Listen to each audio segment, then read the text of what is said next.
Hey there, Sharon Horne-Ellstrom here. Welcome to day 2190 of What Shift to Now, documenting the journey. I just up online every day and talk about what I'm doing. Originally, as I transitioned from the brick and mortar corporate world of business to the online world of business, then with the pandemic, back and forth, because for a long time, I believe we should have our feet in both worlds. We should have multiple streams of income. I think I talked about this yesterday, but it's important that we have more than one thing going on, especially with how crazy the world gets sometimes.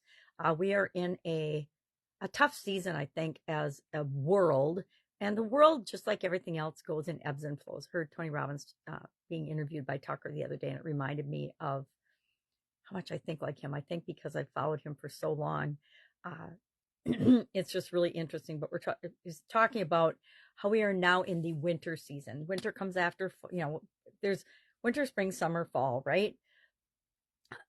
Spring and fall are times of growth and expansion and a lot of change and usually a lot of positive things.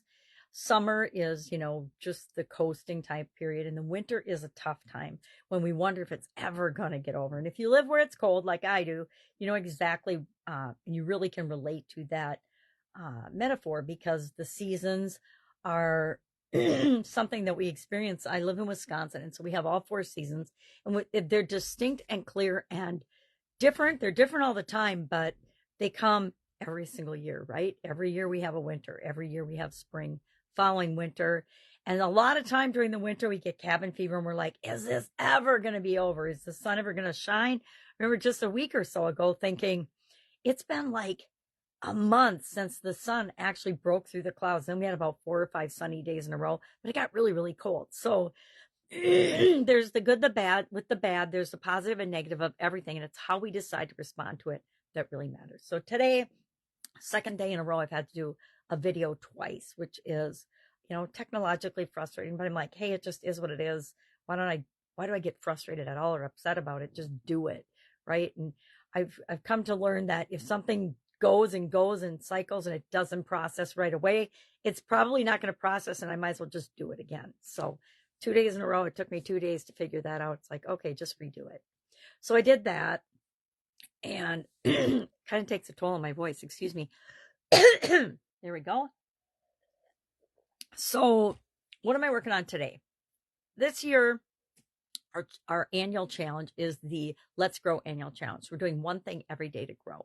And right now we're creating our 7-step goal process. And it just happens to be 7 steps. I don't know if that's the best or if they're all essential. We're playing with it. We're actually working through an example in our own lives as part of the challenge right now. So we're on step 3. And I am actually, this is my process. I'm struggling with how can I make the acronym growing represent the steps of our process? And so far we're on day 3 and it's not a great fit, but I use organize options or organize to deal with the step, which is our action plan. So day 1 was our goal. What is it that we want? G, right? Day 2 was what's our current situation? So what results are we getting now? So there I got my R.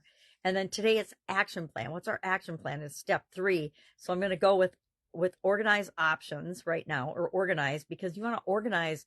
What are you going to do? How are you going to fill that gap? What steps are you going to take to fill that gap? And then I'm probably in pretty big trouble for the rest of the 4 for wing, because none of the steps really, I'll come up with a creative way to describe them. I think I've actually got it, so we'll see over the course of the week how that ferrets itself out and if I can actually make it happen or not. And if I can't, I can't. The steps are going to be the steps, whether we call them growing or not. I just personally like to have a way of having an acronym that makes sense to me, that makes it easier to remember, so I can install that in my subconscious. And whenever I hear growing, it automatically triggers that process for me, and I work through that process. But that's it. If I can help you in any way, hit me up and ask. It's a lot going on. I really am actually still this month catching up from last month and the whole dumb COVID thing. I'm not very good at being sick. I admit it. I mean, I do it and I just keep moving through it, but it messes up my rhythm and my energy. And so I'm still working to get that back, but I'm here if you need me. Just ask. Let's have an awesome day. And I will, of course, be with you tomorrow, sharing strategies for Supersize Your Business this year and a lot of different topics. Been doing idioms for 5 years and I got sick of doing them. And so this year we're doing something different. I'm just talking a lot about key business building, supersizing, scaling, tips, tricks, and strategies that work and have worked for me, and lessons that I've learned along the way of those. And so I'm doing that every day. So today we talked about 10 different team building strategies. And I asked, what's your favorite one? Because I have my favorite. I have my, like everybody else, we have things that have worked really well for us in the past, and we want to keep doing more of those. And the things that haven't worked very well, sometimes we revisit them, but sometimes we never revisit them because we learned that they're not for us. All right. Have an awesome day. And I'll, of course, be with you tomorrow.